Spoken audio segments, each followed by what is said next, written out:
হওয়ার মতো পরিস্থিতি। উনি কি নিজেকে ভাবতেছে যে খুব হিরোইক কাজ করতেছে? মাদক বিরোধী অভিযানের নাম করে মক ক্রিয়েট করছে তো জনগণকে নিরপরাধভাবে তো ব্যাটন চার্জ করা ঠিক না। হওয়ার মতো পরিস্থিতি। বিনা অপরাধে যদি কারো হাত তোলা হয় সেটা আমি কেন, যে কোনো সাধারণ নাগরিকের উপর যদি এরকম মামলা হয় আমি সাধারণ জনগণের এটা শুধু নাইমুদ্দিনকে না, কালকে বেশ কয়েকজন কিশোরকে, একজন মাইনর ছেলেকে গালে থাপ্পড় দেওয়া থেকে শুরু করে সাংবাদিকদের গায়ে পর্যন্ত হাত দেওয়া হয়েছে। বলে আমরা যেটা বলতে চাই যে মানুষের চলাফেরায় এই যে হস্তক্ষেপ, মানুষকে কথা মানে প্রশাসনকে প্রশ্ন করার জায়গা থেকে যে আক্রোশবশত হয়ে তিনি তার গায়ে হাত তুললেন, এই যে আক্রোশ দেখানোর যে প্রক্রিয়াটা তিনি দেখালেন, যে চর্চাটা তিনি করলেন, এটা একদমই স্পষ্টভাবে একটা অগণতান্ত্রিক চর্চা এবং একটা সন্ত্রাসী চর্চা। পুলিশের মতো মানে পুলিশের পোশাকে গায়ে দিয়ে একটা গুন্ডামি তিনি এখানে প্রদর্শন করছেন। আমরা স্পষ্টভাবে এই ডিসির এই রমনা জোন থেকে তাকে প্রত্যাহার করার দাবি জানাই এবং একই সাথে এই ডিসির সাথে যেই সদস্যরা কালকে এই হামলার সাথে জড়িত ছিল তাদের প্রত্যেককে আইনের আওতায় এনে দৃষ্টান্তমূলক শাস্তি নিশ্চিত করতে হবে।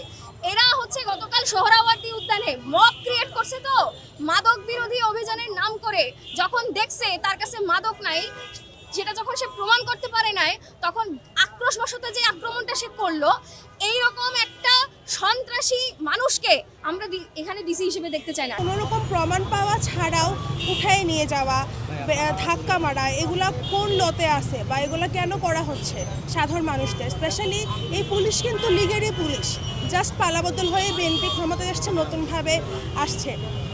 তো ওরা যে এরকম মানে কোনো রকম প্রমাণ ছাড়া ঘাড়ে কলার ধরে নিচে ফেলে দিছে এবং তারপর থেকে মাথায় বাড়ি মারছে, সেখান থেকে নিয়ে গেছে, এগুলা কোন ধরনের স্টান্টবাজি?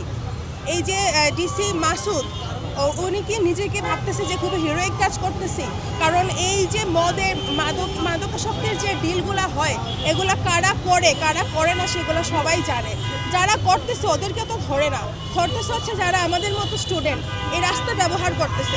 যদি এতই সমস্যা হয় তাহলে রাস্তাটা কেন দিয়ে রাখছে? কোনো রকম ল তো নাই যে রাস্তা ব্যবহার করা যাবে না।